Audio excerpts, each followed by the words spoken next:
Juliana trouxe plateia. Boa. Bom dia, gente. Tudo bem? Tem que esperar acabar a música? Não? Podemos, né? Vamos lá. Bom dia, obrigado. Bom, acho que vocês perceberam, a gente vai fazer esse talk em português, graças ao Polo Imediato, deixou a ideia pra gente aí. Então vamos lá, porque o tempo é curto. Obrigado, Alex, obrigado, Juliana, pelo tempo aqui. Acho que boa parte das pessoas aqui viajaram, né, para chegar aqui, né? Eu vim de São Paulo e tal. Então, acho que todo mundo gosta de viajar. Mas quem não é do mercado, acho que não entende a cozinha, né? Como as coisas estão acontecendo, o que está acontecendo nesse mercado. Então, acho que, pô, ter a Juliana aqui é legal, porque você tem mais de 10 anos de experiência na Latam e toca esse processo de transformação digital da companhia. Como é que é isso, né? O que está acontecendo lá? Conta pra gente como é que é esse processo.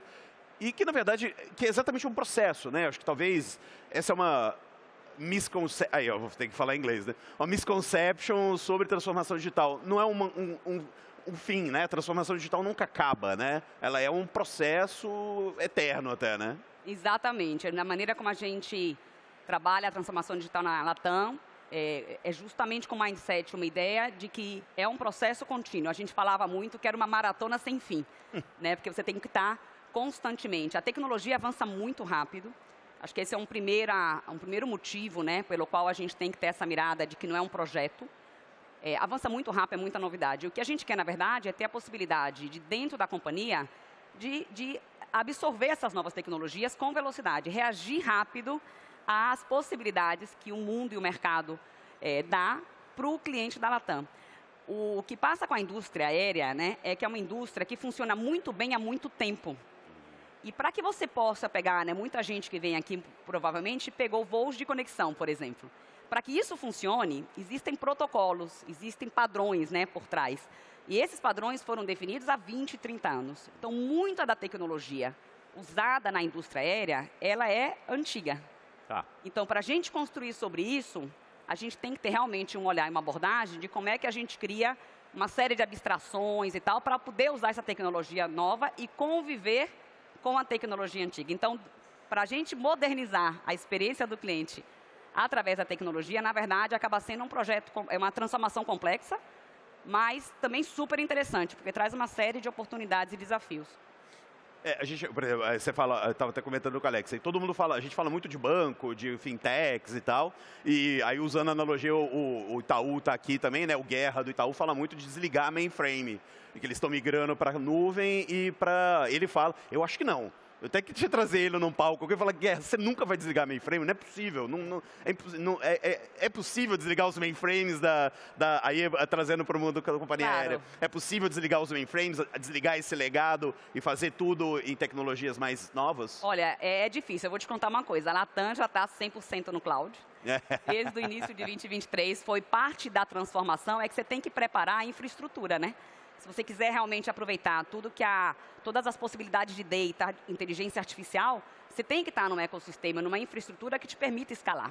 Então, é importante. Agora, não é muito dos serviços que a gente utiliza, que são esses serviços mais antigos, não estão, todavia, ainda não estão no cloud, né? Ainda estão no mainframe. Mas estão também no processo de mudança. Eu acho que vai levar um processo longo, que vai levar tempo. Agora, pelo menos tudo que a gente faz na Latam, já desde 2020, tem que ser Cloud Native. Foi uma das definições que a gente colocou desde o início, que todas as novas aplicações tinham que ser nativas de cloud, né, da nuvem. Então, o que vem novo já é Legal. Alexei, como é que você vê aí como o ThoughtWorks, que é essa visão mais macro? A Juliana está fazendo um bom trabalho, é esse caminho mesmo? Como é que... Totalmente. Acho que é uma história maravilhosa, a história da Latam, um caso incrível e um exemplo incrível de como fazer isso muito bem feito, né? Enfim, eu tenho um pouco o privilégio de ver muitas indústrias diferentes em toda a parte do mundo, por estar numa consultoria global. E, pessoalmente, eu gosto muito do que você fala, Juliana, sobre ser um processo contínuo. Porque a transformação é isso, não é um projeto, não é uma iniciativa, não é uma coisa que começa e termina, é uma mudança de mentalidade, uma mudança de comportamento da organização. Gente, eu já tentei fazer dieta e não consegui. 6 meses lá, foco, não sei o quê. Quando que funciona? Funciona quando você muda o estilo de vida. Então, é mais ou menos isso. Na hora que você incorpora esse processo de transformação no dia a dia e num processo de entrega de valor também, né? Porque a gente está falando de modernização de mainframe. Se você vai modernizando isso, entregando funcionalidades novas, valor novo para os consumidores finais e mudando a organização ao mesmo tempo, isso gera um grande ciclo de feedback e se retroalimenta, né? Então, você vê a transformação gerando valor novo, ao mesmo tempo que você não precisa fazer tudo de uma vez, você vai fazendo aquilo aos poucos de uma maneira iterativa, né? Isso é um elemento bastante importante. Então, essa geração de valor como foco e esse processo contínuo mesmo, embutido no dia a dia da organização, é extremamente importante. E eu vejo esse processo acontecendo na Latam de uma maneira incrível, assim, super maduro. Aquela frase clássica do... É bom te falar em português, é isso, né? Eu posso falar de Tim Maia, você tem que explicar quem que é o Tim Maia. Aquela do fiz dieta em 15 dias, perdi as 2 semanas, né? da dieta.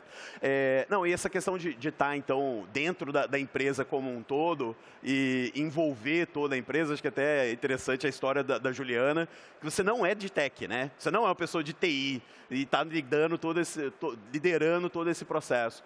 Como é que é fazer isso, né? Pô, a pessoa não técnica, fazer um processo totalmente técnico e envolver a empresa inteira para fazer isso. Como é que é? Qual que é a importância de estar todo mundo comprado na ideia, né? Claro. Então, primeiro eu te falar que hoje em dia eu sou de tech, né? Não era de tech, hoje em dia eu sou de tech. Então, na verdade, eu realmente até com 6 anos atrás, eu tinha minha carreira toda no mundo mais do negócio, como a gente fala, né? Comercial, estratégia, cliente e tal. E aí tive esse convite para vir a mudar para a tecnologia, justamente com essa ideia de trazer uma agenda de transformação. E o que foi interessante, né, eu até comentava com o Gustavo nas nossas conversas prévias aqui do evento, que a gente estabeleceu incluso etapas. A primeira coisa que a gente teve que reconhecer é que a tecnologia e o negócio falavam linguagens muito diferentes. E aí era o que sempre dificultou essa interação, né? Então, normalmente, a tecnologia era chamada para a mesa quando o negócio já sabia o que queria.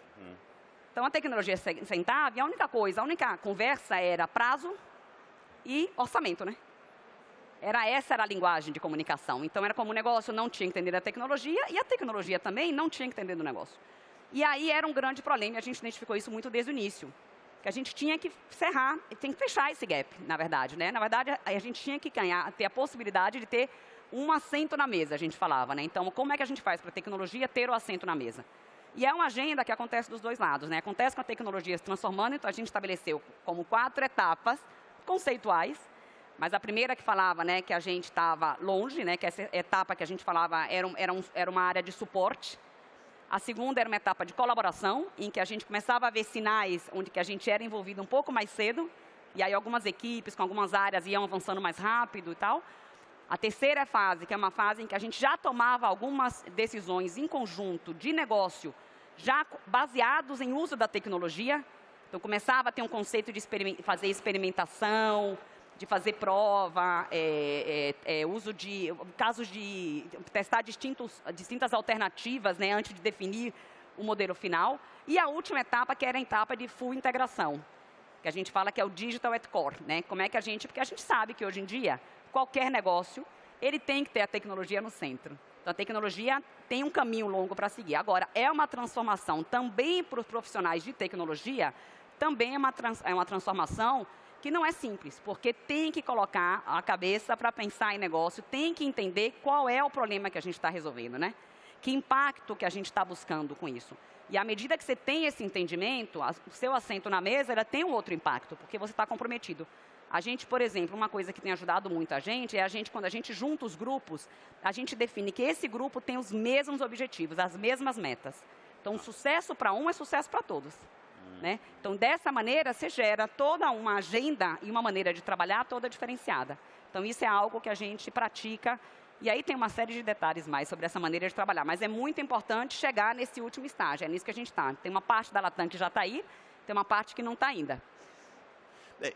Aí para o Alex, para ele falar um pouco, complementar um pouco, porque eu gostei desse, o sucesso de um é sucesso de todos, né? Porque às vezes todo mundo sabe como é que é essa questão de empresa, que são silos, né? Ué, o meu não tem nada, eu não tenho nada a ver com isso. Isso, vendas não está vendendo, não, marketing está me trazendo só lead ruim, vendas é que não sabe vender, é TI que não sabe dar o suporte, tal. Como é que, o que vocês aconselham, Alex? Como que você... Então, isso é bastante importante, né? Porque o que acontece na prática, num processo de transformação digital, você precisa, e na hora que você está focado em gerar esse valor para consumidores finais, você precisa experimentar, entregar valor muito rápido, aprender a experimentar, coletar métricas e retroalimentar o processo. Você só consegue fazer isso se você tiver times mesclados entre negócio e tecnologia trabalhando juntos lado a lado. E isso precisa se refletir na estrutura da organização. Muita gente aqui deve conhecer esses exemplos de que, eu sou uma área de negócio, eu sei o que a minha cliente quer, mas eu não tenho uma equipe para implementar isso. E a TI está falando, eu também preciso inovar, mas eu não tenho recurso, não tenho prioridade para esse tipo de coisa. Né? Então, essa conexão e esse papel da tecnologia precisa mudar.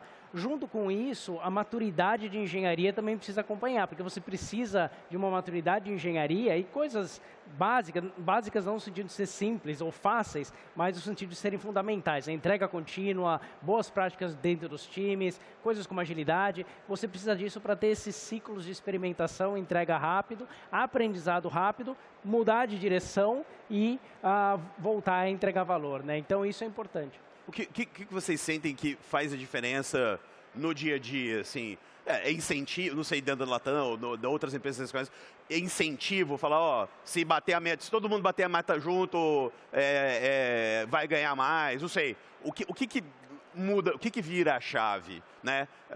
É a contratação, você garantir que você está contratando gente, não sei, qual que é o gatilho? O que você consegue fazer, essas pessoas que estão aqui hoje conseguem fazer amanhã na empresa delas? Olha, eu tenho, acho que, 3 coisas que eu queria comentar. A primeira, acho que é no nível da estrutura mesmo, sabe? As pessoas fazerem parte do mesmo time. Não são times separados. Então, tá todo mundo num time só. Legal. E uma vez que as pessoas estão num time só, a segunda coisa o objetivo é um só. Então, os objetivos são comuns. Muitas empresas mais tradicionais separam demais os objetivos e cada um no seu quadrado, né? Cada um está olhando a sua parte, mas como é que aquilo se junta depois? Então, esses objetivos comuns no nível de time são muito potentes. E tem uma questão cultural importante. Aí eu acho que a liderança da organização tem um papel muito, muito importante. Eu nunca vi uma transformação dessas de sucesso sem ter um apoio executivo super forte no processo. Porque essa liderança mostra e demonstra para as pessoas que não só a mentalidade, né, mas o dia a dia, as ações do dia a dia são valorizadas, são importantes e é para lá que a organização está indo. Né? Para finalizar, a gente já está nos 2 minutos finais aqui, falando de transformação digital, e o título do painel tem software também, né? E o contrato que a gente assinou para participar do Web Summit fala que a gente tem que falar de AI, né? Como é que a AI entra nesse mundo, nesse ambiente da transformação digital? Porque, basicamente, é pessoas, né? Transformação sobre pessoas. A IA ajuda, impulsiona de alguma forma? Não? Como vocês acham, qual que é o papel que ela desempenha nesse... 100%. Na verdade, o fato de uma organização ter adotado essa maneira de trabalhar, ter democratizado a tecnologia, que é outro aspecto super importante também, que o único que eu complementaria ao Alexei, é que a tecnologia ela tem que ser facilitada para que toda a companhia use mais e mais, seja de que maneira for. Mas aí o outro aspecto, então tudo isso ajuda com que a adoção da AI seja muito mais fácil. AI tem uma variação gigantesca em qualquer companhia, não? De aplicação. Você pode aplicar então em distintas partes da organização, seja para aumento da produtividade pessoal em qualquer tarefa. A gente tem casos de uso de inteligência artificial pelos advogados, em facilitar o dia a dia, em fazer com que eles trabalhem melhor e tudo mais, sejam muito mais eficientes, mais rápidos. Tem também, obviamente, casos de que a gente está otimizando a experiência do cliente, entrega de informação mais personalizada, mais precisa.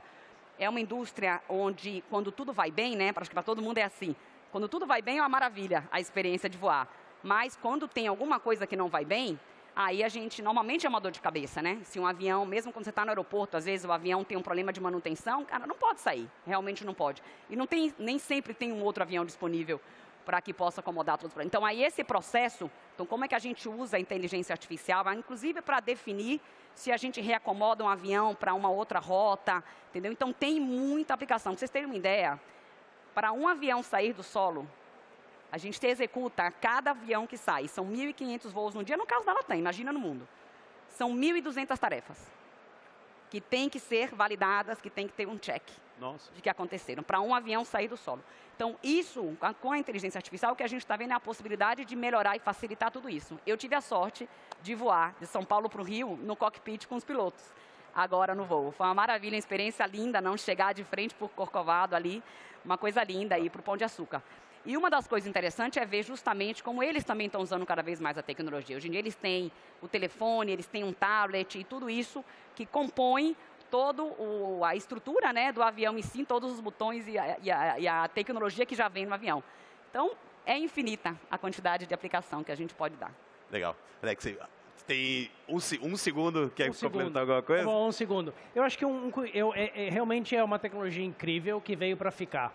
A gente tem que ter o cuidado de saber que ela não é uma pílula mágica. Eu vou jogar uma ferramenta ali e as coisas vão funcionar magicamente. Acho que esse é um elemento importante.